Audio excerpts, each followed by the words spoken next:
What if your depression isn't a diagnosis, but a doorway? What if the numbness, the silence, the invisible weight pressing against your chest isn't proof that you're broken, but a sacred invitation? You didn't fall apart because you're weak. You fell apart because your soul got tired of pretending. And that ache in your chest, that slow fading of joy, it's not the end of you. It's the voice of the self, the one you've spent a lifetime avoiding, finally demanding to be heard. Carl Jung didn't call this a breakdown. He called it a descent, not into madness, but into meaning. So settle in, because what you're about to discover might unravel everything you thought you knew about healing, about depression, and about the shadow you've been quietly carrying for far too long. This inner exploration of the shadow is precisely what Carl Jung's shadow work invites us to undertake, not as a cure, but as a confrontation with truth. You've likely put a name to it, depression. It's the common lexicon, after all. But what if that label, that all-too-familiar diagnosis, is incomplete?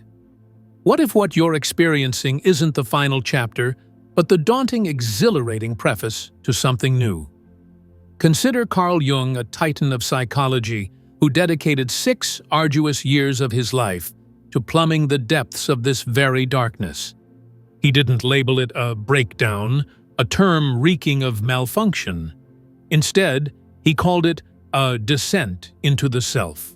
And from the crucible of that descent emerged his most enigmatic, perilous, and profoundly sacred work, the Red Book.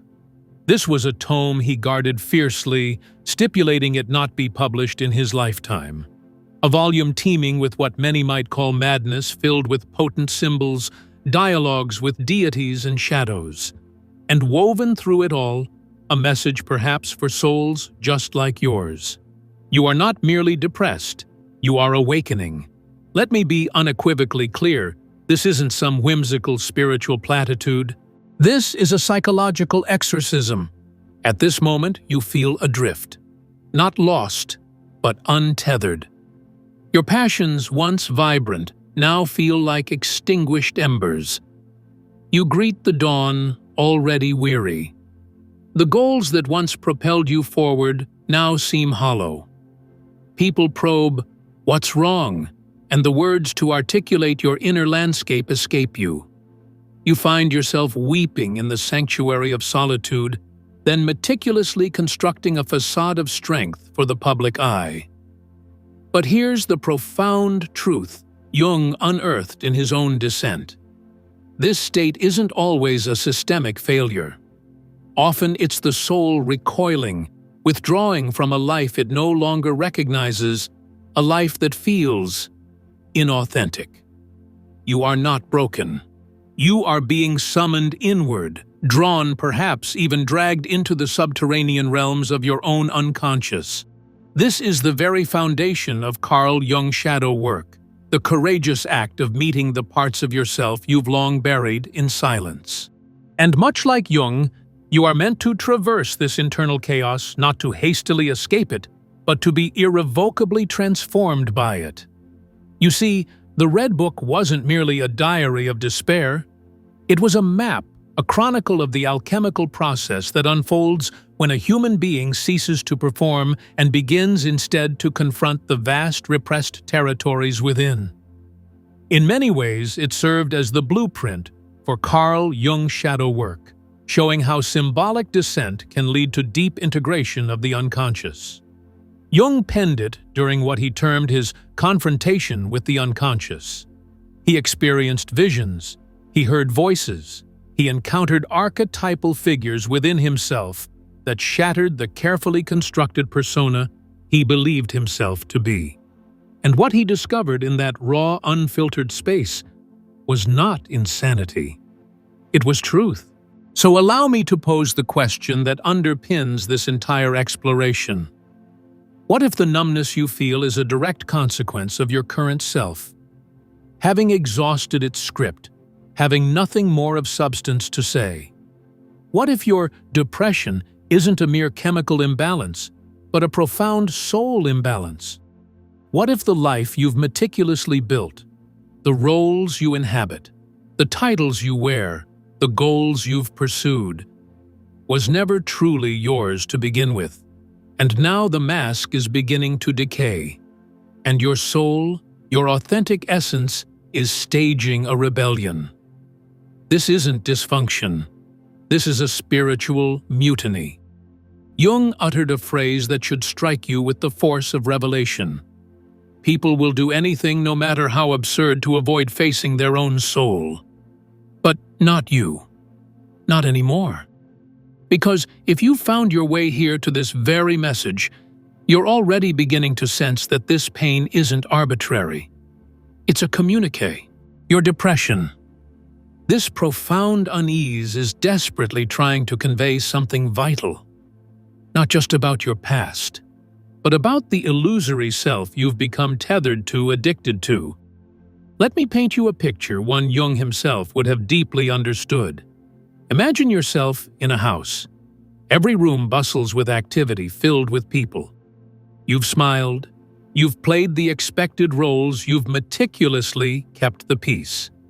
You've strived, sometimes desperately, to belong. But now you've quietly slipped away down into the basement. The light here is dim, casting long, dancing shadows.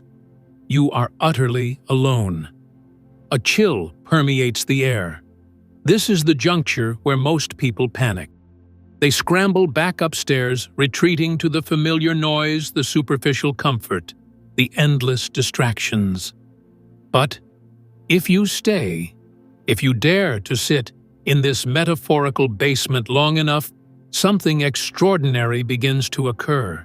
You start to discern whispers not from the outside world, but from a place deep, deep within. And one of those whispers, clear and resonant, says, "I've been waiting for you." That voice, that's your authentic self, the one you may have abandoned in the name of survival, the one who never yearned for perfection, only for wholeness.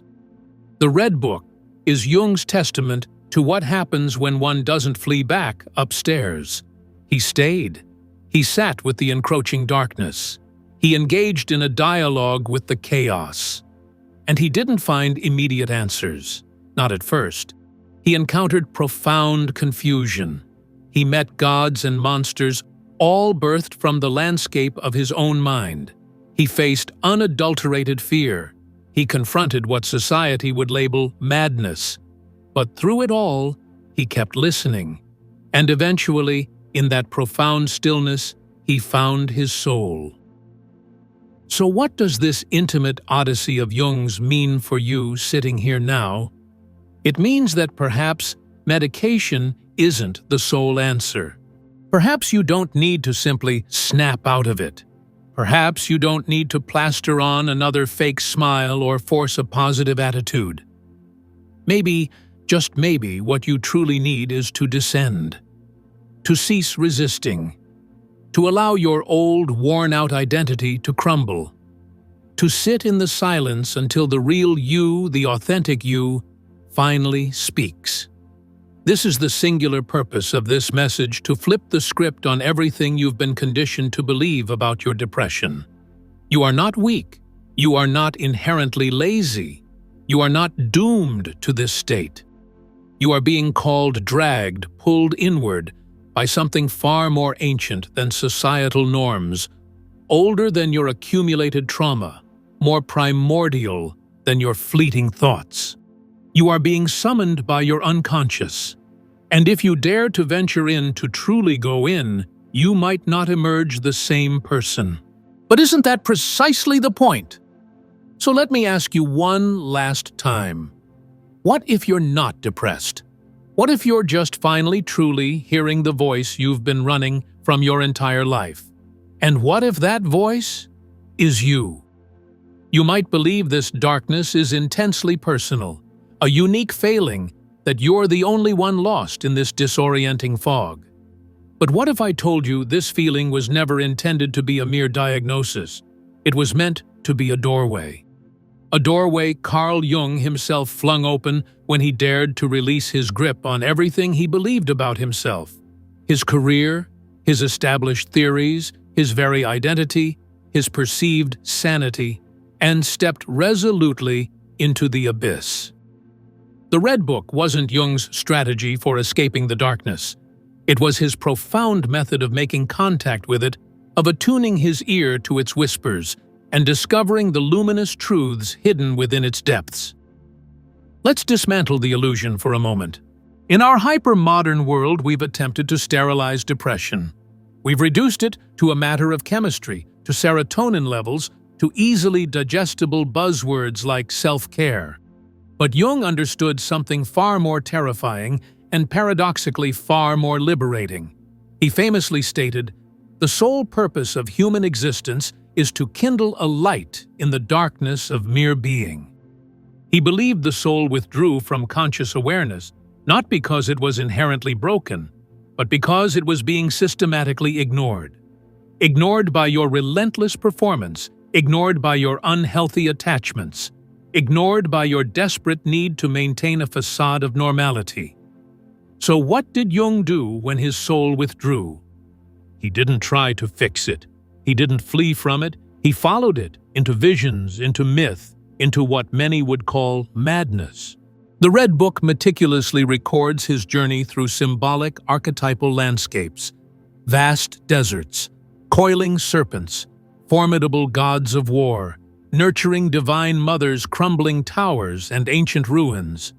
He termed this inner terrain the collective unconscious, a spiritual ecosystem far older than your individual thoughts, your cultural conditioning, even your own name. And within this realm, he didn't just find chaos, he found potent messages. Let's explore some of what he encountered because it's directly, intimately connected to your current state. In The Red Book, Jung meets Philemon, a wise prophetic figure who serves as his guide through the labyrinth of madness. Philemon isn't real in the conventional sense, but he is profoundly true. He represents that inner guide, that intuitive wisdom we all possess, the one that often doesn't speak until we cultivate absolute inner silence. Then there's the Red One, a shadowy, seductive force embodying pleasure, destruction, and all that suppressed desire. Jung doesn't combat him. He doesn't attempt to escape. He listens, because these entities are not mere hallucinations. They are fragmented aspects of himself, parts of his psyche that had been forgotten, rejected, buried. And here's where the truth often hits with uncomfortable force. Depression in Jung's paradigm is not primarily the absence of happiness. It is more often the invasion of truth. Truth about the superficial friendships you've painstakingly maintained. Truth about the goals you chased that were never authentically yours. Truth about the various versions of yourself you donned like armor just to feel a semblance of safety. And so the soul begins its revolt. But this revolt doesn't necessarily manifest as screaming or overt rebellion. It often looks like numbness, profound exhaustion, pervasive apathy, a sense of detachment. That's your psyche deliberately shutting down the surface signals because it urgently needs you to go deeper. This is precisely why Jung's Red Book experience is so profoundly relevant to you right now. He stopped treating the unconscious as a disease to be eradicated. He began to approach it as a language of symbols, of dreams, of moods that seem to arise from nowhere, of emotions that stubbornly refuse to yield to logic. What you might be calling depression, Jung recognized as an initiation, a psychic death. And like all deaths, it's messy. You lose motivation. You lose clarity. You may lose people. You might even feel like you're losing your very identity. But beneath those ashes, something new, something authentic is struggling to rise. A self that is real. A self that doesn't perform. A self that doesn't apologize for its existence. Now, let's address something that can feel brutal.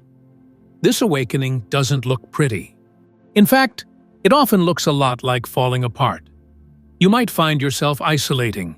You might cry for reasons you can't articulate. You might experience waves of rage, shame, guilt, even a kind of spiritual nausea. You might stop wanting anything at all. You might even feel in a profound sense dead. But as Jung wisely asserted, there is no coming to consciousness without pain. Because becoming real isn't just a passive choice, it's an active sacrifice. You sacrifice being universally liked for the integrity of being whole. You sacrifice being easily understood for the power of being authentic. You sacrifice fleeting comfort for the raw, unfiltered experience of being truly alive. The hidden, often unspoken truth is this: depression is frequently the surface label for a soul in the throes of a radical realignment. And society, with its emphasis on conformity and quick fixes, often wants you to medicate it, avoid it, distract yourself from it. Because a person who truly awakens is dangerous to the status quo. They can no longer be easily sold lies. They no longer chase counterfeit love. They walk away from what diminishes them. They see through facades. They begin to live on truth, not on the ephemeral currency of approval. That's what the Red Book ultimately revealed, not just visions, but the path to freedom. So, if you feel like you're losing your mind, like your old world is dying around you, like you simply cannot force another smile, don't panic. You are not broken. You are becoming someone who no longer plays dead merely to be accepted. Becoming someone who no longer waits for permission to exist authentically. You're not regressing. You're not falling apart in the way you think. You are simply waking up inside a reality that was never designed to contain your true expansive self. And that profound pain you feel, it's the pressure of a larger soul desperately trying to fit inside a life that has become too small. It's the sound of your inner world cracking open. It's your unconscious screaming with undeniable urgency, "This life no longer fits." Become something more. And that, my friend, is not depression. That is awakening. No one really prepares you for what happens after the awakening truly begins. They speak of healing, of growth, in almost abstract terms, but they rarely mention the part where you feel like you're slowly, inexorably dying, not in a physical sense, but spiritually. Because when you finally truly stop pretending, when your soul begins its inexorable pull inward, when the cacophony of the external world fades, you're left with silence. And initially, that silence can be deafening. You might have imagined awakening would feel like a sudden flood of light, but at first, it often feels like profound loss. You stop wanting the things you once obsessed over. You find yourself unable to relate to the people with whom you used to share easy laughter. You walk into familiar rooms, and they suddenly feel alien, foreign. The music that once stirred your soul now sounds hollow, empty. Your ambitions, once so sharply defined, begin to crumble, turning to dust in your hands. You look in the mirror, and you don't quite know who you are anymore. And that, undeniably, is terrifying. But it's also the only authentic way forward. Because, as Jung revealed so powerfully through the crucible of the Red Book, enlightenment doesn't come from imagining figures of light, but by making the darkness conscious. And that darkness isn't some external entity. It's you. It's all those parts of yourself you meticulously repressed to be liked, to be accepted, to feel safe. So here's a glimpse of what often unfolds when your soul truly begins to stir. 1. Your relationships start to shift, some even to collapse. Not all at once, perhaps, but quietly, like bridges groaning under a weight they were never designed to bear. Suddenly, conversations that once felt engaging now feel shallow, perfunctory. You begin to notice with startling clarity how you were often the one listening, the one fixing, the one perpetually bending to accommodate others. And then one day you just stop. You stop initiating the texts. You stop forcing laughter to keep the peace. You stop investing energy in friendships that feel dead, one-sided. And when you do, they might call you distant, cold, changed. They might say, "You're not the same." And they are absolutely right. You're not. You've finally stopped pretending. 2. You begin to grieve the old you. Yes, grieve. Because that version of you, the people pleaser, the perfectionist, the relentless overachiever, the quiet one who never made waves, the strong one who never showed vulnerability. They were survival masks. And even though those masks may have constricted you, they also, in their own way, protected you. They helped you navigate a world that often rewards obedience and conformity, not raw authenticity. So as you begin to peel them off one by painstaking one, don't be surprised if you feel a profound sense of emptiness. That emptiness isn't the end. It's a sacred, fertile space where something real, something true, is finally being allowed to grow. 3. You experience emotional whiplash. One moment, a profound sense of peace. The next, a surge of inexplicable rage. Then tears that seem to come from nowhere, followed by a heavy numbness, then perhaps a fleeting moment of strange clarity, only to be succeeded by a wave of despair. You might think something is terribly wrong with you, but Jung would likely say this is exactly right.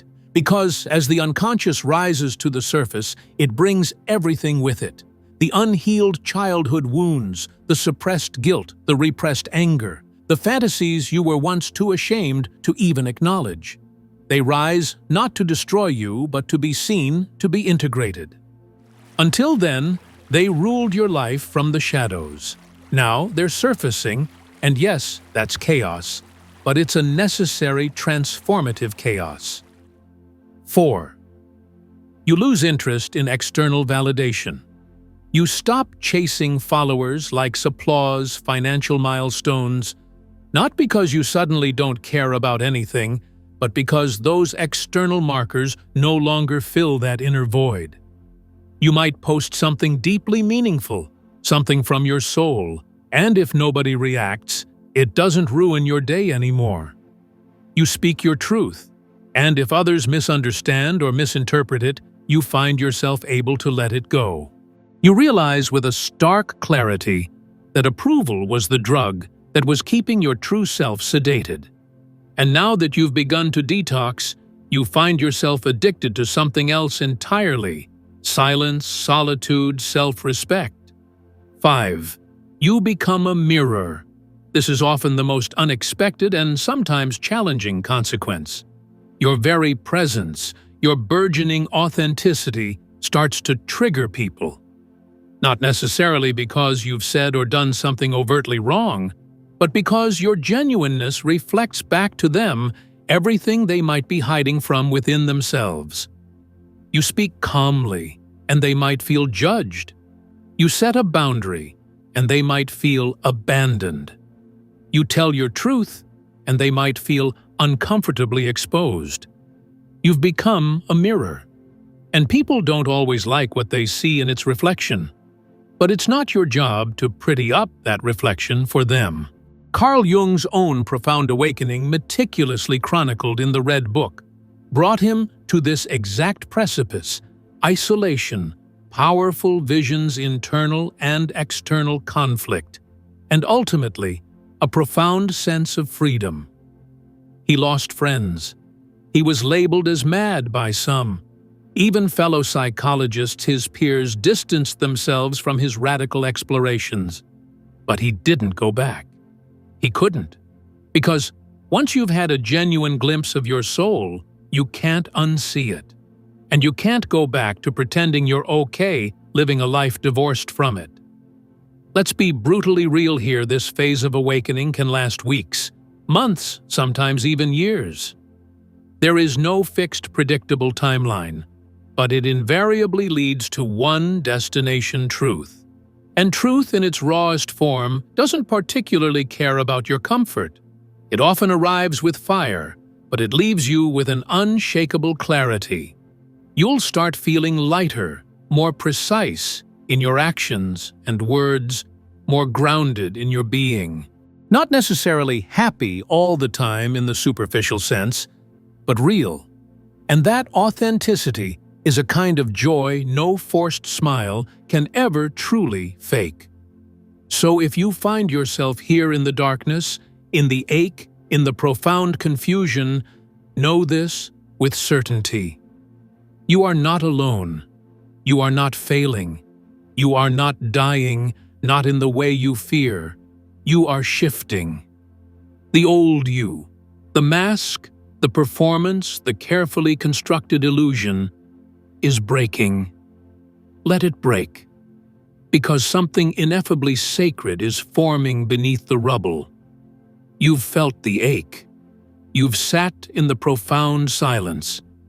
You've experienced the loss of people, the draining of energy, the erosion of your old identity. So what now? You are no longer the person you once were, yet you haven't fully stepped into who you are becoming. You exist in the liminal space, the potent in-between. And that right there, that threshold, is perhaps the most pivotal, most transformative place of all. This is where the new self is forged. Not through sheer willpower, not through endless affirmations, but through a courageous surrender. Let's be unequivocally clear. Breaking free, truly breaking free, is not about escape. It's about integration. Because if you run from the pain, you'll inevitably recreate it, albeit in new costumes, new scenarios. If you deny the shadow aspects of yourself, they will return, often manifesting through addiction, toxic relationships, or the hollow pursuit of fake success. If you avoid the descent into your own depths, you risk remaining half awake for your entire life. Carl Jung didn't become a figure of immense power because he skillfully avoided madness.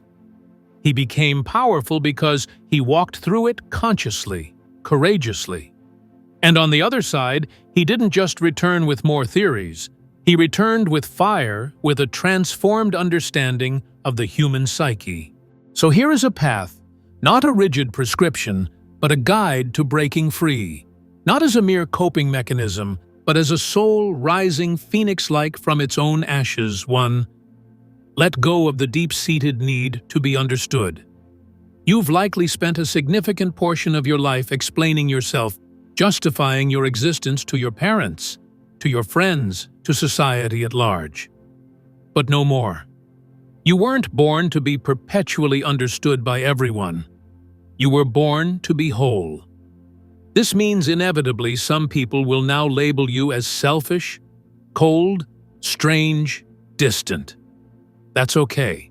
As Jung himself implied, to be misunderstood is often the price of authenticity. When you no longer compulsively seek external validation, you become truly free, and your intrinsic truth becomes its own potent protection. 2. Accept deeply and fully that you are not who you thought you were. Your previous identity was largely constructed in survival mode, shaped by trauma, by the need for pleasing others, by projecting an image you thought the world wanted to see. You might have thought you were strong because you never cried. You might have believed you were kind because you never said no. You might have convinced yourself you were healed because you kept relentlessly busy. Now you begin to see these behaviors for what they often were: compensations.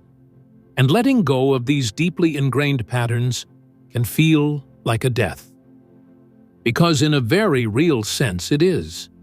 You're mourning a version of yourself who was at their core just trying to be loved, to be safe. Don't hate that past self. Don't shame them. Thank them for getting you this far. Then, metaphorically, lay them to rest. And walk forward. 3. Build a new sacred ritual around your silence. In The Red Book, Jung didn't just engage in intellectual thought. He listened profoundly. He journaled. He painted his visions. He walked in nature. He meditated. He treated his inner silence like a temple, not a punishment. This is what you must begin to do now. Don't seek to escape the silence. Enter it. Inhabit it. Let it speak to you. Let its echoes resonate. Let it reveal to you what your conscious mind has perhaps never dared to face. Silence is not empty. It is pregnant with truths you've never heard, because the world and your own internal chatter was always too loud. 4. Create a new inner Torah, a new personal code. When the old world, your old way of being shatters, don't reflexively try to rebuild the exact same structure. Build differently. Write a new code, your own guiding principles. Something along these lines: I no longer trade my authenticity for acceptance. I no longer chase what ultimately leaves me feeling empty. I protect my inner peace as if it's sacred, because it is. I will walk away from situations and relationships that drain me without guilt. I will express what is real for me, not just what is easy or convenient. I will stop explaining my worth. It is self-evident. I will give love freely, but I will never beg for it. Let this evolving code become your anchor. Because the outer world, with its old patterns and expectations, will inevitably try to pull you back. And when it does, your newly emerging self will be able to smile with quiet conviction and say, I don't live there anymore. 5. Transcend the label of depression. This might be the most controversial point, but hear it fully. You are not your diagnosis. You are not defined solely by your pain. You are not merely a victim of your brain chemistry. This doesn't for a moment invalidate the reality or intensity of your suffering. It means there's something deeper at play than just the suffering itself. The Red Book didn't offer Jung a cure in the conventional sense. It offered him context. Depression, in Jung's rich symbolic language, wasn't an end state. It was a soul state, a crucial phase of descent. And descent, in this framework, is sacred because it prepares you for rebirth, for a more authentic way of being. So stop trying to claw your way back to who you were before the darkness came. That person, in many ways, was never truly you. Now you start doing things differently, not out of fear or obligation, but out of a newfound clarity. You say no without the suffocating guilt. You walk away from the room, the conversation, the draining situations. You no longer explain. You protect your energy like it's sacred. You learn to take breaks before you reach burnout. You stop talking when you realize they've stopped truly listening.